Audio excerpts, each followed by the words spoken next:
Way too creepy, man. Way too creepy.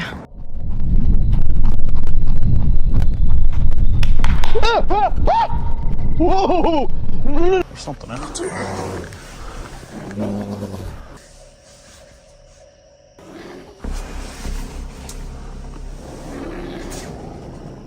Wild Bliss.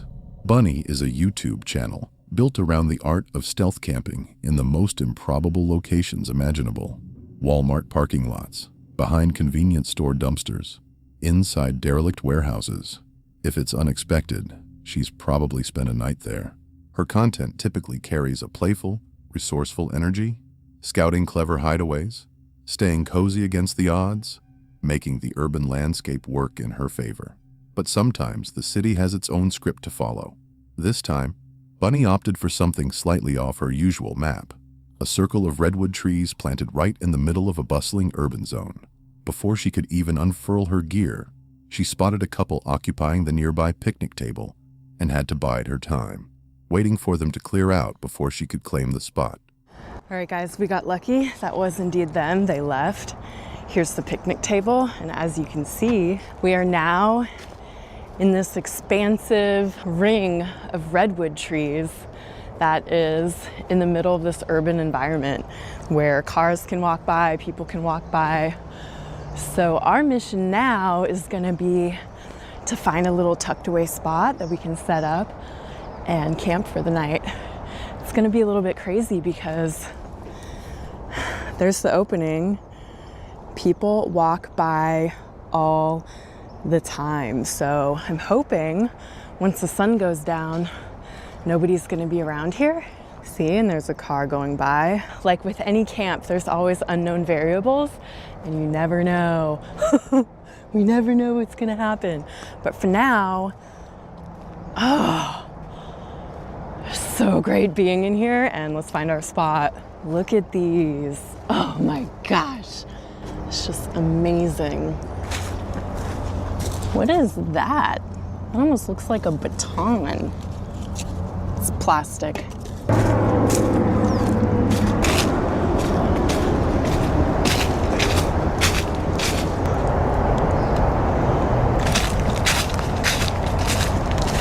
Oh my gosh. I cannot even believe this, you guys. I can't even make this up. There is a bunny right here. Are you kidding me? I guess this is where we're gonna set up camp because, like, come on. It does not really get more auspicious than that. I swear. A tiny bunny figurine, simply sitting there in the dirt, and her channel name is Wild Bliss Bunny. The statistical improbability of that coincidence is almost laughable. She took it as a sign and began assembling camp. Then, almost immediately, the night started to unravel. Her camera tripod toppled over and snapped the receiver for her microphone. Not exactly the warm welcome that little bunny seemed to promise. But she pushed through the setback. After some fussing and rearranging, the tent finally stood, compact, just enough room for one. But with these clever awning panels that opened outward, it gained a bit more breathing space. She was finally getting settled, bedding next, nearly there. And then the evening veered into wholly different territory. Hey guys, I gotta abandon camp. I'm here in my tent. I was about to get my bedding situated, but some dude, so there was this guy on the bike and he kept like doing circles around, and then he sat at the bench that I showed you earlier, the table, and then he like went and sat by a tree, and I was like, what is going on?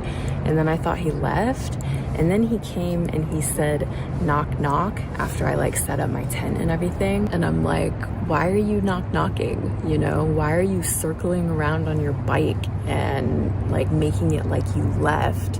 And then after I'm like here and get my stuff all situated and set up, come up and say knock knock in the dark. Like he doesn't even have a light or anything, so way too sketchy, and I'm gonna have to abandon camp tonight because that is not the business right there. So darn, too bad. This was a cool spot, but not anymore. Let's be perfectly clear about this. You are a woman, alone, at night, inside a tent.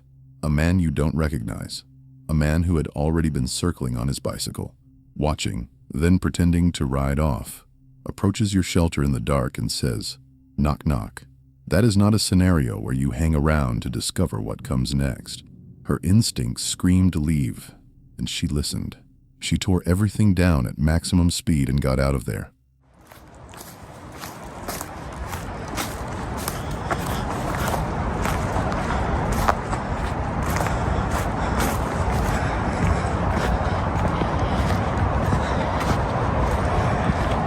That suitcase wasn't here before. Wonder if it's that guy's. Where is that guy? Anyways, we're getting out of here. Way too creepy, man. Way too creepy. Maybe the guy meant no harm. Maybe he was simply socially inept, cursed with atrocious timing, and zero self-awareness about how his actions might land. It's entirely possible. But when you're alone, and something in your chest says wrong, you don't owe anybody the benefit of the doubt. That's not paranoia. That's survival wiring. And this encounter stands as a sharp reminder that the most unnerving moments don't only unfold in deep forests or crumbling asylum halls. Sometimes they happen in the middle of a city, beneath a grove of redwood trees, with streetlights still burning overhead. What do you think? Was he just awkward? In the worst possible way? Or was she absolutely justified in bolting? Drop your take in the comments. And if you've got your own tale from a night that went sideways, I'd genuinely love to hear it. This video comes from a channel called 50.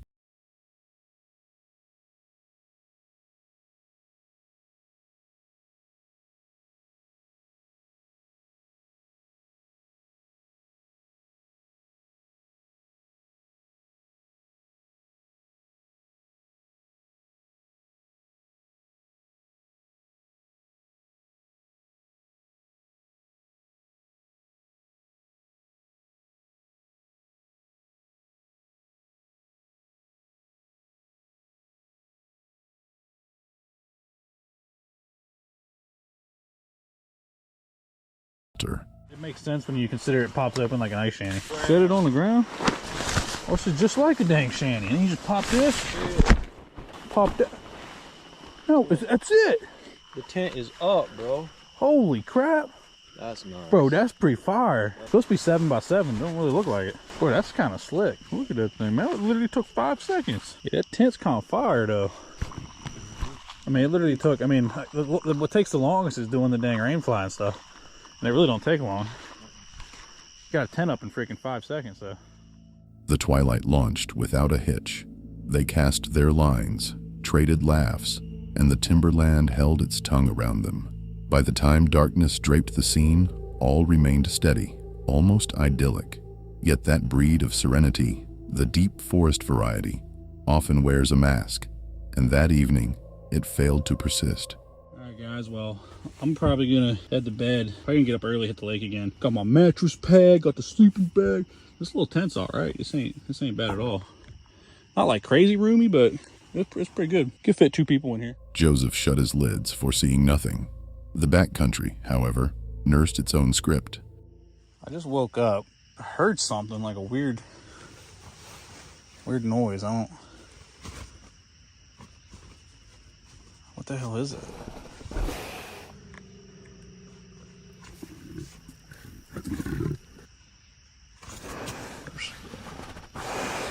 There's something out there.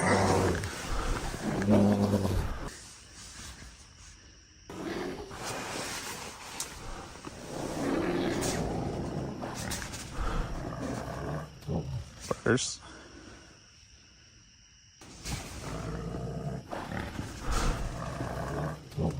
What the?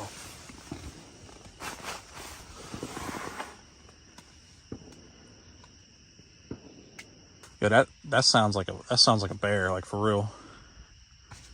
Oh shit.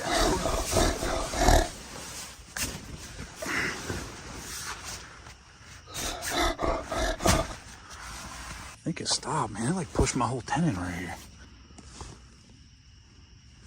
I'm about to go look. I'm gonna wait a little bit. I thought I heard it kind of run away. What the f?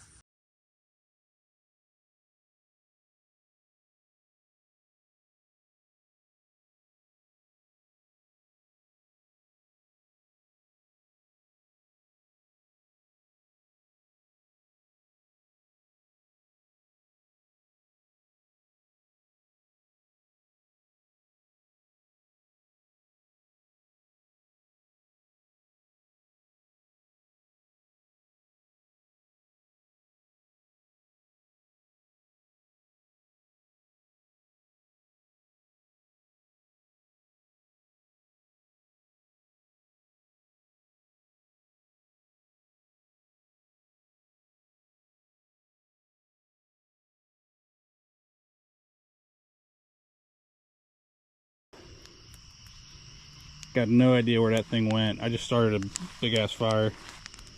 Make sure he don't come back, hopefully. No idea.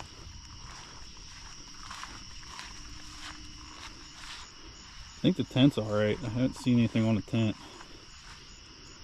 Man, I might sleep in the freaking... What was that? I just heard something. I might sleep in the damn truck tonight.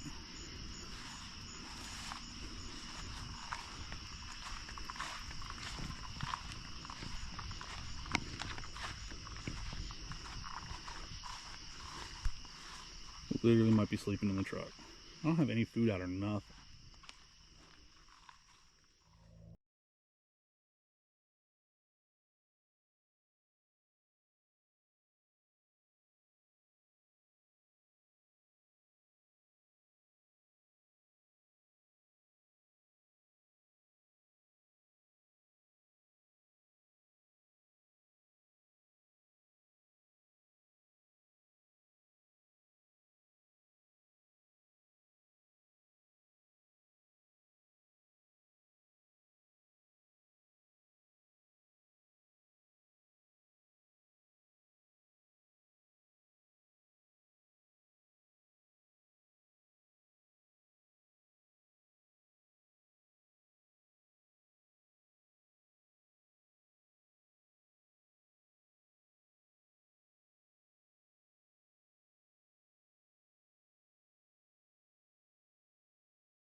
Because it definitely looks big enough. Yeah, it's going to be big enough here. And even if it's not, we'll make it big enough.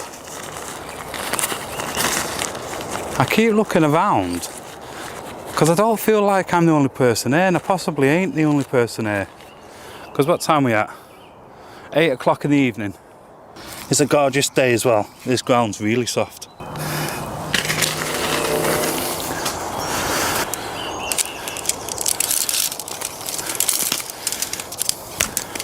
Isn't it great just listening to the wildlife as you're setting up? It's one of the main reasons why I actually love coming out doing these ones. Yeah, okay, you've got... Well before daylight drains entirely, he patrols the vicinity and stumbles upon configurations among the trees, logs and branches assembled in patterns that resist casual dismissal as random. No straightforward rationale presents itself. He presses onward, continues his preparations, yet the woodland around him has slumped into an unusual hush. Then something tugs at his peripheral vision, a glimmer, or what approximates one, sliding its position through the gaps in the trunks.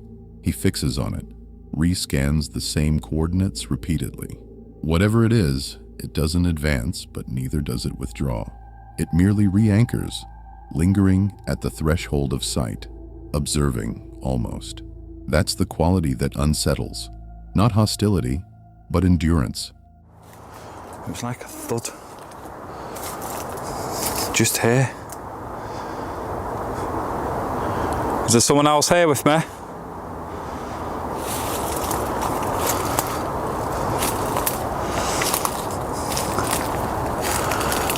If there is, come forward, come and speak to me. Or show yourself. Show yourself on the camera.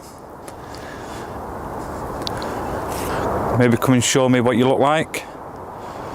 Don't know who I'm speaking to.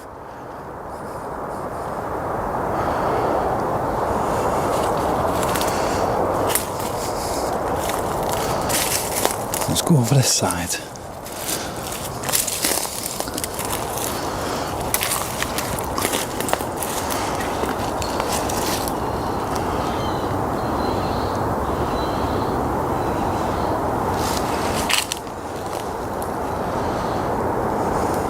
Alright, I've just turned the spirit talker back on. Let's go for a walk. 3.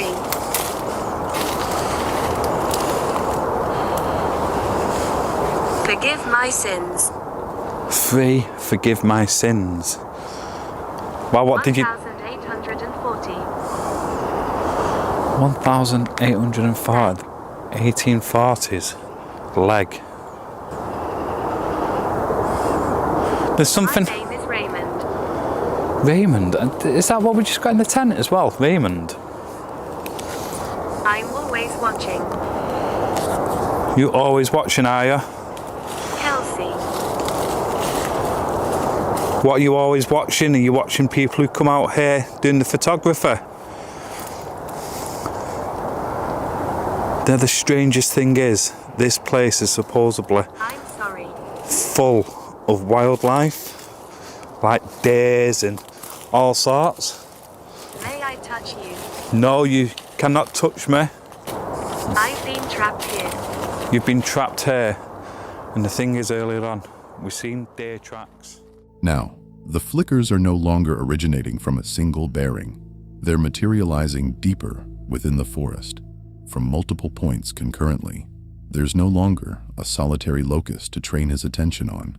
The trees swallow perspective and render it nearly futile to gauge true distance, and throughout it all, the motion persists before him, beside him, never collapsing the space, yet never relinquishing its parallel track either.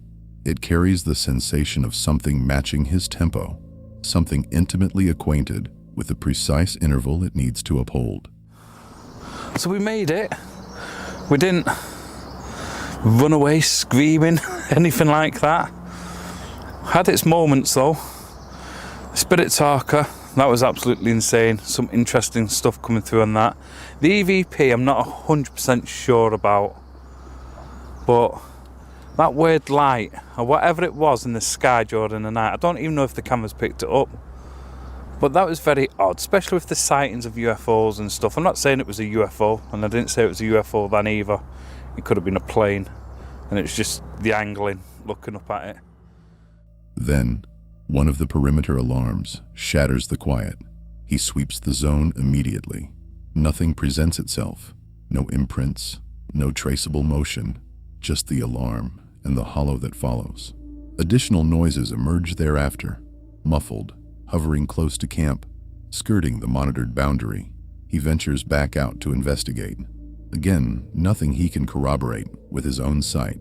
The alarm was tripped. Something entered the cordon. Yet whatever crossed that line departed without leaving a discernible signature. That's the thread that stitches this entire night together. Not a single explosive incident, but a gradual, relentless accretion. Glimmers that shift bearings. Movement that echoes his own, sounds that press against the camp's edge without ever breaching it. Nothing is ever tagged. Nothing is ever verified. But neither does anything dissolve. It merely persists out there, just past the camera's grasp, just outside the halo of illumination, present enough to register, elusive enough to defy proof. By the time dawn eventually breaks, the sole certainty he can articulate is that he was never fully solitary in that place. Vicki operates a channel anchored in the camping life. Her visuals orbit the gentler rhythms of nature. Hidden clearings mirror still lakes, evenings spent beyond the reach of any human murmur. It's the kind of storytelling that makes you want to sling a pack over your shoulder and disappear into the brush for a weekend. In this particular episode, she and her friend Amy set their sights on a peaceful bay along a lake in Wales' Snowdonia range. The mission was refreshingly basic. Find a beautiful place, bed down for the night, and let the quiet do its work. Here's where we're going.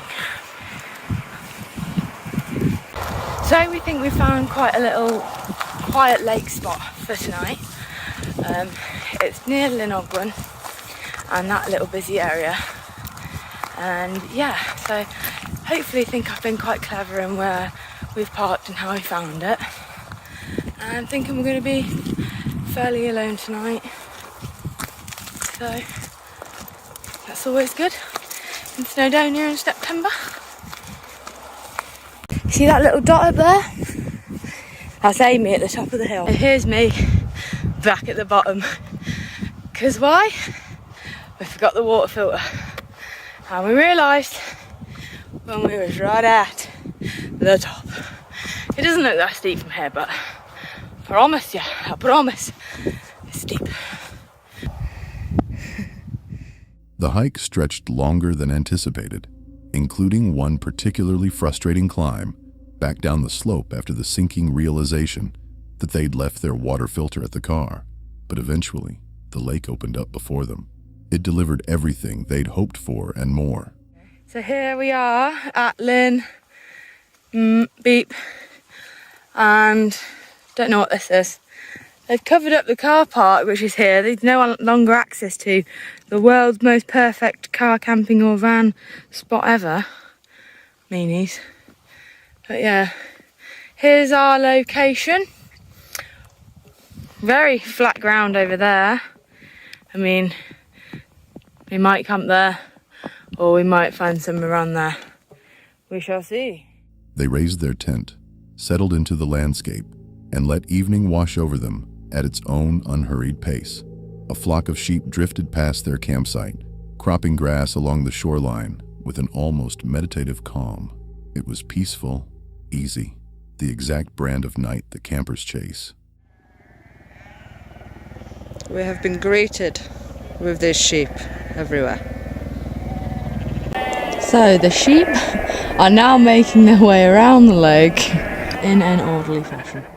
They drifted into sleep with clear heads and easy hearts. Morning broke without incident.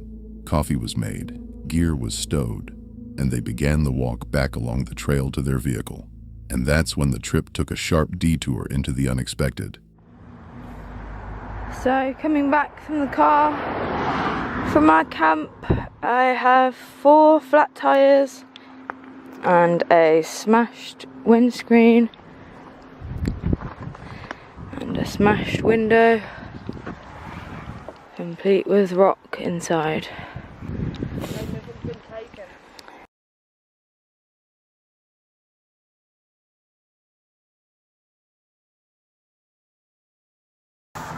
Poor car. Are you still on hold, babe? Yeah, I've been on the phone for 57 minutes. For someone who didn't want us to stay here, they've made us stay here a real long time. Strange. Trying to get rescued from this place. The breakdown people don't cover it. So on the phone with the insurance, and it's looking like it's going to be bye-bye to the car. It's going to have to get scrapped, and I'm going to have to make a claim, but it's not going to be repairable apparently because of the damage, so it's probably going to be bye-bye car.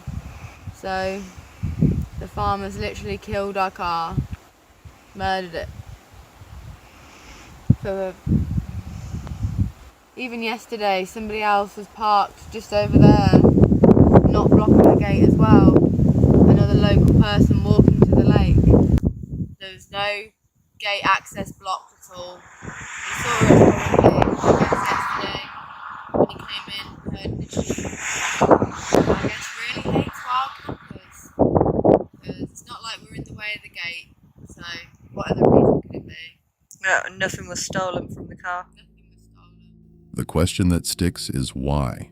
Their car had been parked near a gate on what turned out to be private land, but it wasn't blocking anything. Nothing was missing from inside. This wasn't a smash and grab. This was targeted, deliberate, excessive. Someone had taken time to cause as much damage as possible, then disappeared. Next to the ruined car, a dry patch on the grass caught their attention. Roughly a meter long, about the size of a quad bike or a small off-road vehicle. Whoever had done this hadn't been gone long when Vicki and Amy returned. They may have missed each other by only a handful of minutes. That thought sits heavy, but here's the thread worth holding on to. They walked away completely unharmed. Whatever anger propelled someone to destroy that car under cover of darkness, it never turned toward them. And in the end, that's the only thing that truly counts. C.J. Faison is a digital documentarian and professional risk-taker with a resume that reads like a list of places rational people actively avoid, abandoned mines with crumbling shafts, ghost towns that have forgotten their own names, locations weighed down by grim folklore and grimmer facts. But this particular outing wasn't about chasing phantoms or recording EVPs. It was October 2024, and he was steering into unfamiliar territory, his inaugural solo van camping excursion. No companions to share the watch, no backup to cover his blind spots. The destination he settled on was the Pine Barrens of New Jersey, a sprawling million-acre labyrinth of unbroken woodland, steeped in a long and restless history. Locals have passed down whispers of a curse for generations. Some insist the Jersey Devil prowls those pines. Others point to a threat far more terrestrial, people. And because this is New Jersey, CJ arrived without any means of defense, just himself, his van, and the dark. I just pulled up.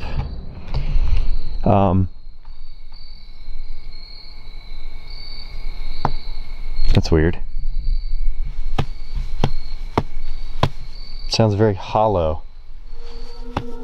He rolls in shortly after sunset, parking deep along a sandy track. The instant his boots hit the ground, something snags his attention. The earth beneath him gives back a hollow report, as though a void lies just under the surface. Curious enough to register, but he shakes it off and presses forward. The night opens quietly. He establishes camp, rolls film for his audience, even finds genuine moments to laugh. But the Pine Barrens have a reputation for breaking silences without warning.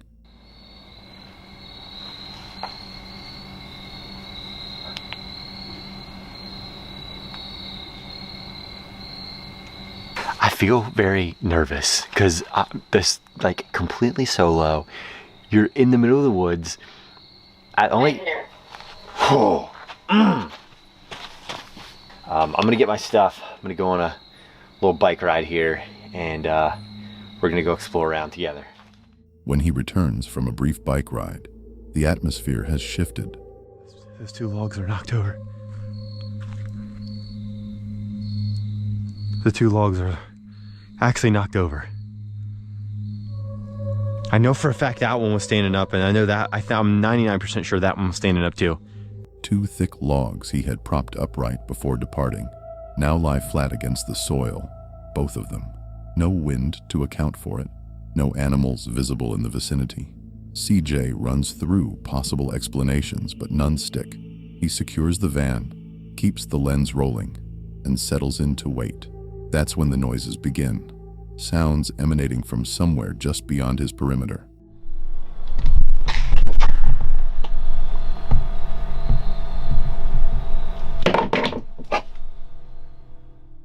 Then, a faint red glow materializes at the camp's edge, winking intermittently from within the underbrush.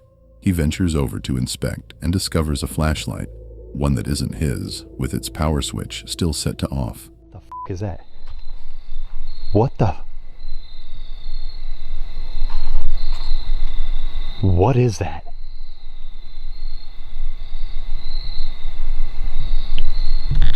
Let's try to zoom in on my camera.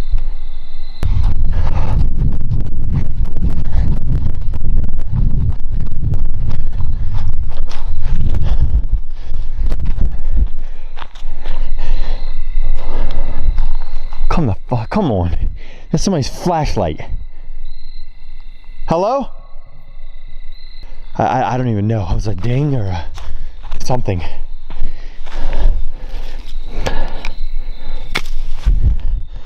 Somebody's out here. Obviously. A damn flashlight doesn't fall clean out of the sky. It had activated on its own, and as he hurries back toward the van, something else seizes control of the night.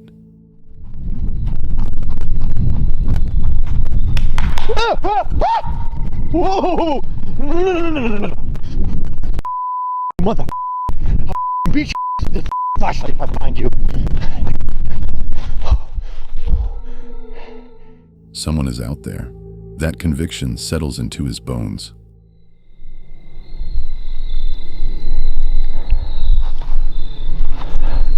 All right, come the who's out here? Who's out here?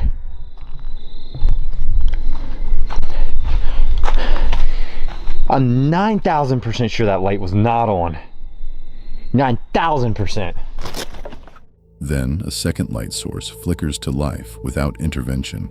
CJ stumbles backward, fighting to steady himself as the shadows around him reconfigure and twist. His cameras begin to fail in succession, batteries draining inexplicably, overheating warnings surfacing in the chill night air. And then, a single heavy impact rings out from somewhere near the riverbank. No way. Hello? Listen, dude. Listen. If you're with me, just come out and say it. Loud enough to freeze him mid-stride, he shouts into the void. Nothing answers, just emptiness. He edges toward the toilet building to investigate. There's nothing to uncover.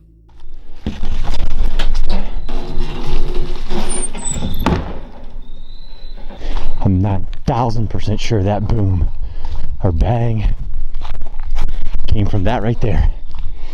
100% came from that right there. CJ retreats to the van and remains there.